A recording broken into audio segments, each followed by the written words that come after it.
If you're at 50 to 75, you're probably in a place where you might need to start to think about how you may want to recharge. If you're in that 25 to 50, it's time to start figuring out, take a break. You may need to take a walk. You may need to put down the phone.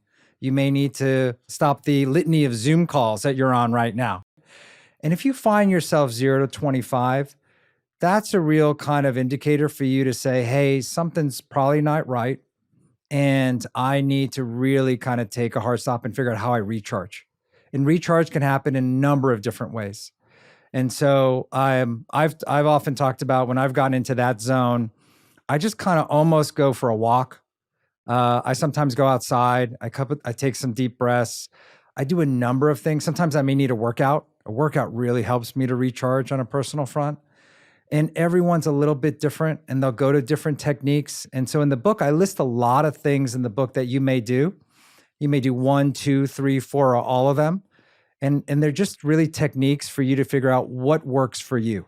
I think the way your phone is charged says so much about you as a person. So my phone is always charged. Yeah. I'm very rarely below 30% or 40% on my phone. And I think I try and monitor my personal health in a similar way. Right. As soon as I feel myself going below 50%, I know it's time for an early night. I know it's time to cancel weekend plans. I canceled a dinner this evening for that exact reason. I got back from work yesterday. I started work yesterday at like 8:30 a.m. and I got back from a shoot at 9:30 p.m. And I knew I had a dinner tonight and I just said, I'm so sorry I can't make it. Good for you. Because I knew I had a busy day. Today I was interviewing you, I was interviewing another guest. And I was like, I want to be really present for that. It's really critical stuff. And then I need to recharge, using your word, I need to recharge this evening.